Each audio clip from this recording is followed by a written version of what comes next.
All right, welcome to the first episode of Neptunes Sunday. It's a journey through music created by two of our sonic geniuses of generation, Pharrell Williams and Chad Hugo, aka the Neptunes. Podcast is going to give you some history, but it's mostly going to be about our emotions and feelings towards the music. And I'm your host, one of your hosts, your boy V Moss. Neptune's got a special place for me because I'm from Virginia. So like, obviously got to be ride or die from everybody from Virginia. That's just how I am. And then my co-host. That's me. I'm Vogue. I don't have a cool nickname. I'm just a really big Neptunes fan. I have been ever since I was in high school, college. And actually today we wanted to go back to the beginning. So a lot of people think about the beginning of the Neptunes as like when they had their run with Jay-Z, early 2000s, but there was a time period a little bit before that where they were establishing themselves. We want to look at that earlier work, talk about like their beginnings and how they rose to popularity. You ready? And so obviously, right, like I'm not going to tell everyone Vogue's age, but I'm in my mid 30s. So, I mean, we're covering the time in the 90s before the blow up in 2000s that we were in elementary school. So pretty sure we don't remember these songs, pretty sure that we had no idea who the Neptunes were. So obviously rediscovering these songs that you're going to hear today and that we're going to talk about in our high school, college age, and our adult age. Like some of these songs we heard for the first time last week, to be totally true. But yeah, so everyone knows the origin story about Pharrell and Chad meeting in a high school band and, how that led to the whole Teddy Riley situation, which catapulted their whole career. So I think these songs you're going to hear today are going to be some of the work that laid the foundation for their blow up. First song we're going to hear is by Total. It's called When Boy Meets Girl, not When Boy Meets World, which I called it earlier. Thinking about Corey Matthews, but here you go.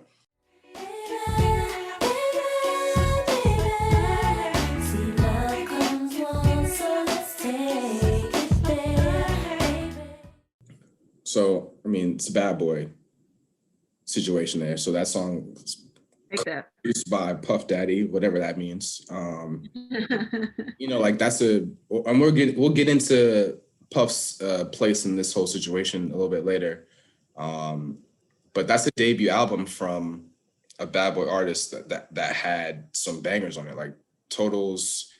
I don't want to mess up the name because it's one of those songs where you always hear in the club and you know all the words to it, but you can't remember the title. Can't You See? Is that? Yeah. Can't You See? I don't know I can't remember the title. I always know the title. For that to be an album that has some of those big name bad boy hits on it, I think that's part of the reason why it's helped to establish them, right? Like they're in the mix. Like they didn't have the singles, but they were on the album. So like, back in those days, like everyone listened to the whole album. Like it's not like we're only picking out the 2 to 3 songs that we like and that's it. All right, Bo, you're up. All righty. Our next song is going to be by SWV, Sisters with Voices. It's going to be Use Your Heart.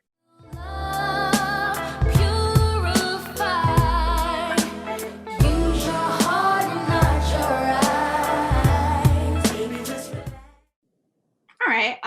Use Your Heart came out in early 1996. And this wasn't their first time working with SWV. That was actually the Right Here remix that I think everybody's familiar with. I love this song because like you get an early display of like their R&B sensibilities. I think we've discussed at length amongst ourselves how like they met in band class and like Chad used to play the saxophone, P used to play the drums. And I think you hear that in the background, you hear some of that jazz influence. I like to talk about music from the aspect of like how it makes me feel. And the song, it just like feels like summer. It makes you feel like you're in the city streets with your boo, getting some ice cream. I like that song. Yeah, man. Anytime you get a Chad saxophone feature is a big deal. Yes, ma'am. All right, so we talked about Puff and Bad Boy. We'll get into that a little bit, but the next song is Mace, Looking at Me. What the hell is you looking for? Can a young man get money anymore? Let my pants sag down to the floor. Really do it matter as long as I score? So yeah, I mean, I think to say that Puff doesn't get credit for something is kind of a I don't know, is a weird thing to say, but I don't think there's enough conversation about the opportunities that being featured on Bad Boy Records or collaborating with Bad Boy artists has helped project the career of the Neptunes. You know, this album for Mace was a big deal, and to have that song on there, you know, another underrated kind of low key early collaboration that was around the same time. Probably like the Lock's first big single, If You Think I'm Jiggy.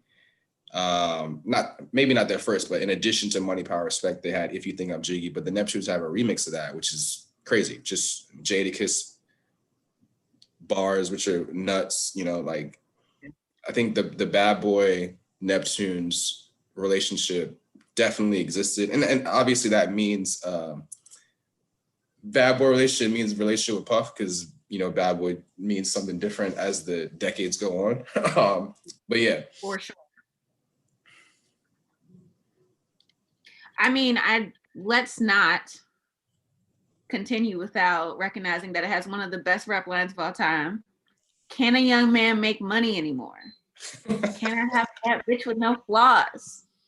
The ego in that song. I mean, that whole first, like that whole bar says, I was murder Mace, but P. Diddy named me pretty. Like that's just like a perfect snapshot of what their vibe was. And then like, you know, so Mace's album called Harlem World, but then he had this group that he put out called Harlem World, and their album had some Neptunes features on there too. Probably, I think there was maybe two of them, but one of them I remember, One Big Fiesta. But that's another crazy, just like, it's got Mace in it, but it's got Neptunes beats on it, but it also has early Kanye and Just Blaze beats on there. Like the Get Out is produced by Just Blaze. The Harlem World, what's the name of the album? I can't remember the name of the album, but and also it's got Loon on it, right? That's our first time hearing Loon, which became one of the Bad Boy artists later on his own. But crazy to think that Harlem World album's got those three big super producers of our era, like in their beginnings. So right. And then we'll have one of these Harlem World songs on the playlist at the end, but go check out the album just for fun. All right. So our next song is by MC Lyte. It's called I Can't Make a Mistake. I can't make a mistake. Yeah. Missing the dance floor shake. I gotta get to the floor. Yeah, this definitely has that Neptune sound in it. You know, I mean, MC Lyte is no question one of the hip hop female MCs, like one of the best, one of the founders of that movement. Yeah. The response that we read about this album was that it didn't get a lot of love. It wasn't very well received, but it had 3 Neptune songs on there, which is like, again, and I think that's something else that is a trend moving on with the Neptunes too, is more established MCs or artists, you know, as their career progresses, will try to reach back and be like, well, let me get a Neptunes beat so I can try to like revive my career. So maybe there was a little bit of that happening here. Like maybe like she was given wind, or her label was given wind that those guys were about to blow or had some stuff that was bubbling. And she was like, all right, cool. And I'm sure the budget for a Neptunes beat wasn't what it is or what it grew to be at the time. So let me get 3 of those. And their sound is so different. I can imagine if you're trying to reinvent yourself, get the young new guys who don't sound like anybody else on the radio. Right. Right. Right. All right. The next song is one of both of our personal favorites. I don't want to even say anything. I'm just going to play it. Play the song.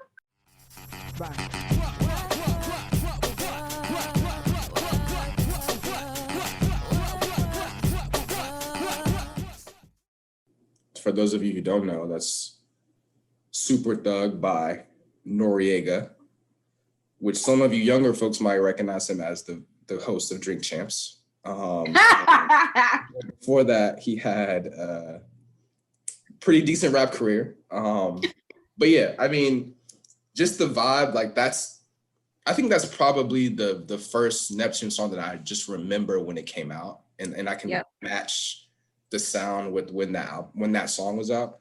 And just like, I think Noriega is just such a character, man. Like, fits the beat of the song. I mean, his opening lines, you know, we running laps around the English Channel. Neptunes, I got a cocker. Like, what is he even talking about? Like, it's a very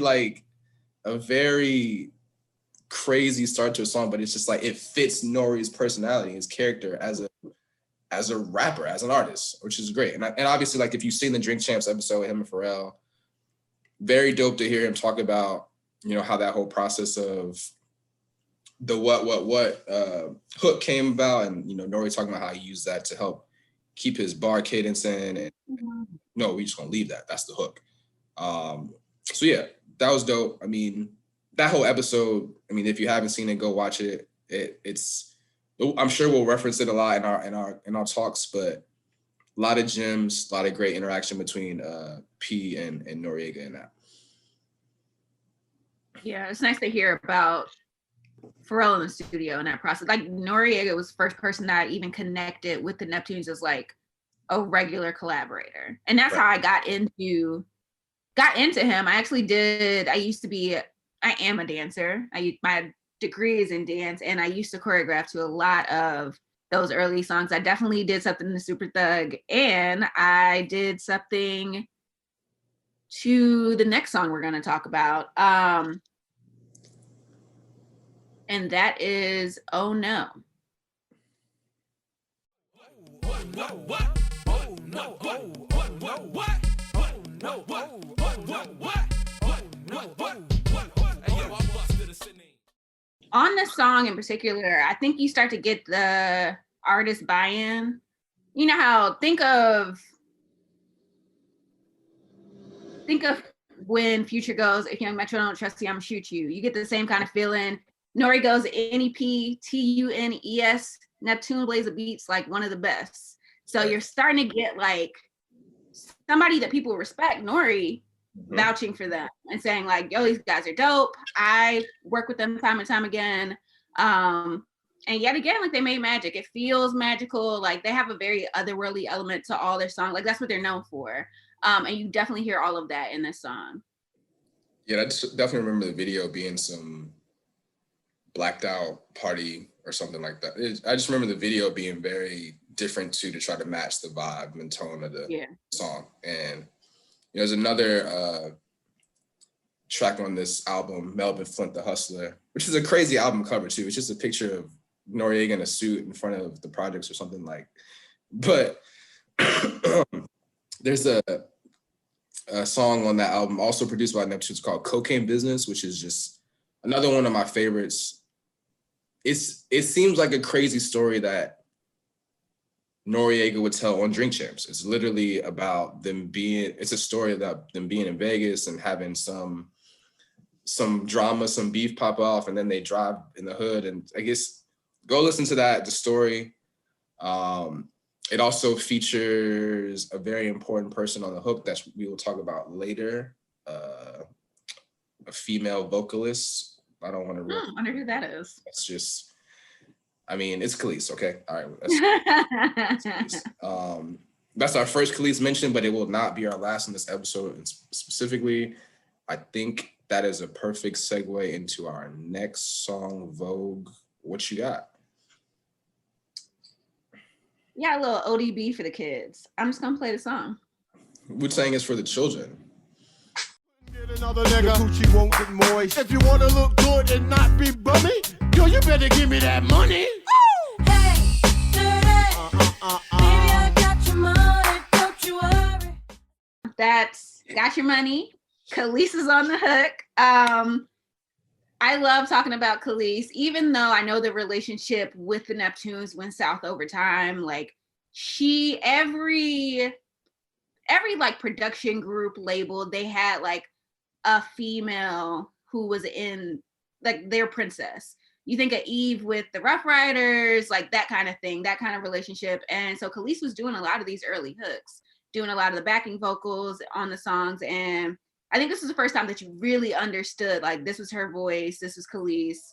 I don't know if this came out before or after her debut album, but I love Got Your Money. It's fun, it's funky, it feels like it's made for a 70s blaxploitation film, and that's the same way the video feels.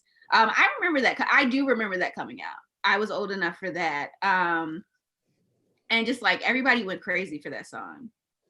Charted worldwide, all that. Yeah, man. I mean, so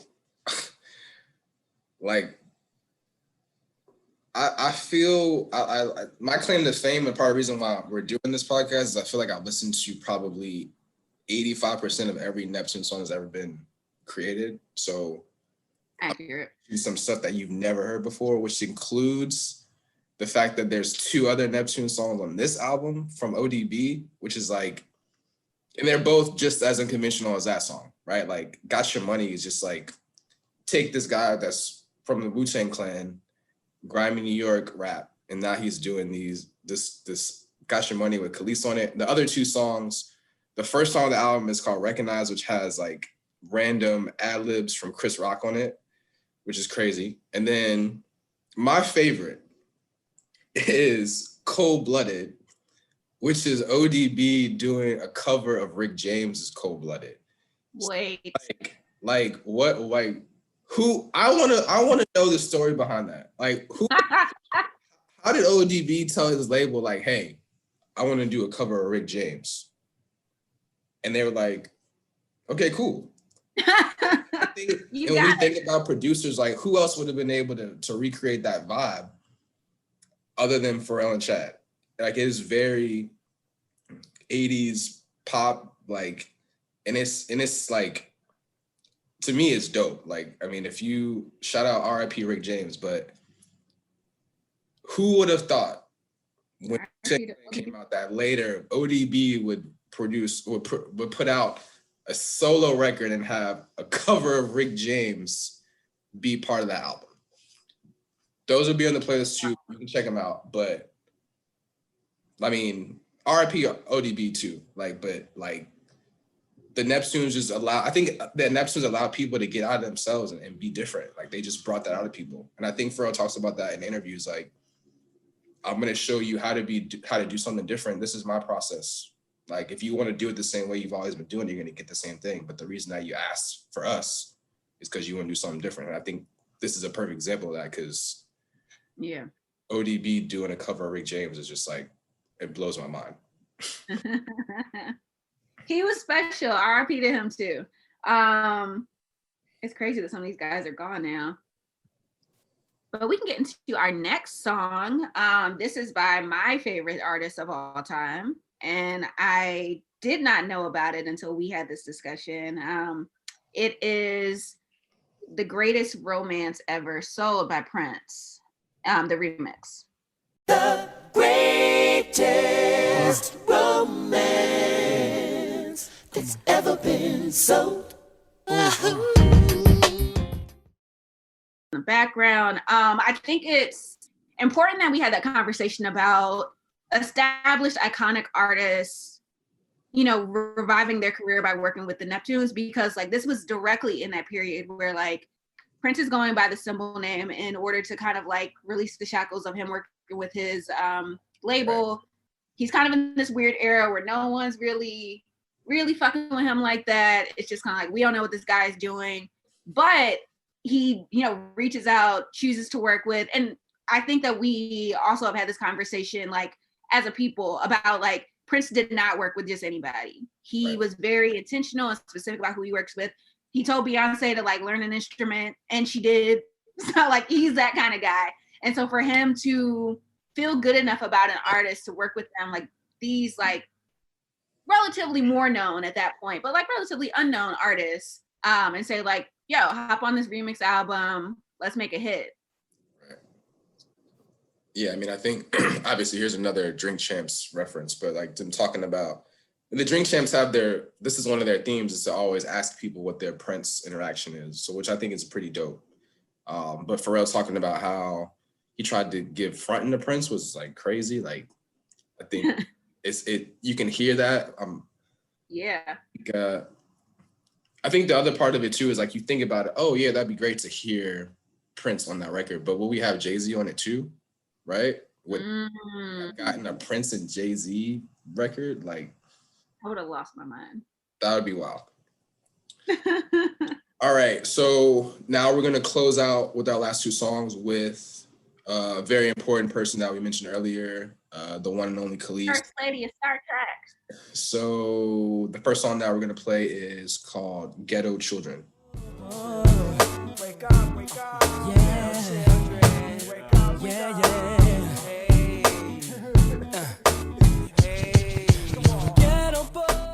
So I picked this song because I wanted to do one that wasn't one of the big songs from that album.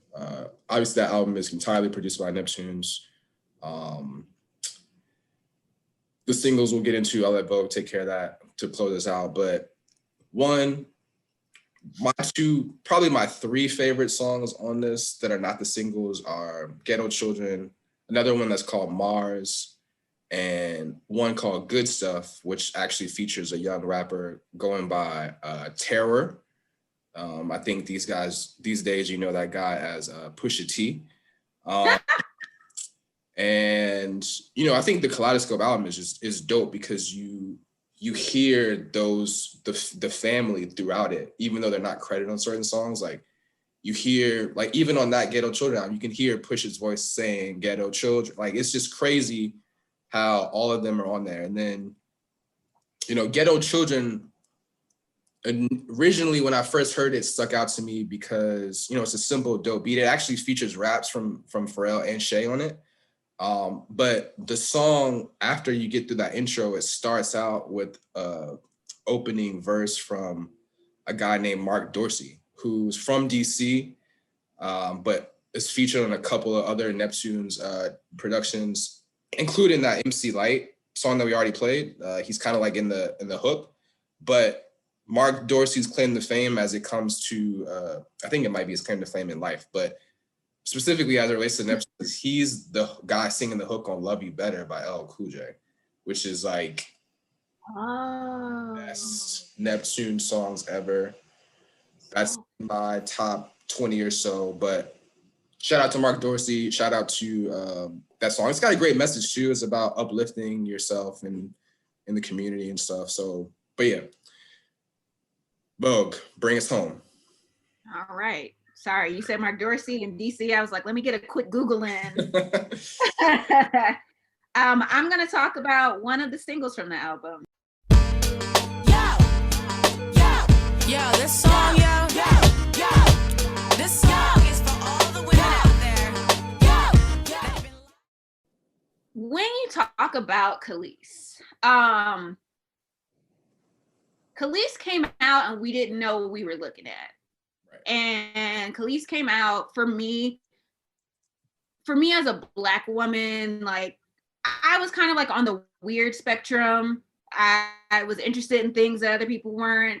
And I think when someone like Khalees comes out, she has like this crazy multicolored hair. She's screaming on her track, like she so eloquently said in Bossy. Like she is stepping out there doing things that like Black women aren't necessarily doing in public spaces. And she's so different. She not only like became a representative of like the weird Black girl, I'm using my hands in quotation marks, but like that's the perfect match to the Neptunes and what they represent. This like aliens on a different wave than everybody else. Like she was the perfect first lady for them. We have like the alien laser sound on Caught Out There that everyone knows and loves. I love that song. I love Khalees. I hate where their relationship is, but I will always support her. You have any thoughts, Moss? Yeah, for sure. I mean, we talked about it earlier about the way that this was establishing the Star Trek family, right? You know, like on Clips, Virginia, what does Malice say? Don't ask about the loud screaming chick with the hair, right? Like, I think that's just the vibe of how they were like, okay, cool, this is the crew. Like, let's make sure that everybody eats. Khalees is featured on all these songs that I'm making beats for, and you know, everybody, we're rapping on her stuff. Like, I think that was dope. I think the way that they came out together and it was a great push. She was the perfect person to, yeah, Neptunes are making beats for other people, but we're gonna give you a whole album of our sound, and it perfectly with her vibe. And speaking of the clips, important to mention, which we will talk about at some point down the line in this series of this podcast, however long this lasts. Could be only 2 more episodes, or it could be 20 more episodes. But this early time period, there is a Clips album that is unreleased that was created at the same time too, that was basically, in my mind and thinking about it, it's just like the rap version of like a Khalees album at the time in terms of the sound. Like it's the really real heavy early Neptune sound. Obviously it developed a lot before it got to the actual Clips first album, but yeah, Star Trek family for life. So yeah, that wraps up the first episode, man. Hopefully you guys that are listening, if you're out there, you enjoyed this, you learned something, you heard some music that you loved, or you heard some music that you've never heard before. Make sure to follow us on social, my Instagram and Twitter, both VMoss08. Catch Vogue at Electro Dreams on Twitter. That's where I talk about music. You can follow me on Instagram as well. It's Amethyst Moderna. Figure out how to spell it. And so after all these episodes are released, you can go catch the playlist that goes with each episode on all 3 platforms, Apple Music, Spotify, and Tidal. Just search for Neptune Sunday. And we appreciate you listening to us today. Catch us next time. Don't want to tell you what the next topic is going to be, mostly because we haven't figured it out yet, but definitely you're giving away all of our show notes. Just definitely follow us on Twitter. Give us feedback on the show. Give us feedback on the playlist. Tell your friends. Hopefully there's a bunch of other Neptunes nerds out there. But yeah, appreciate you listening. Everybody take care. Peace and love. See you next Sunday.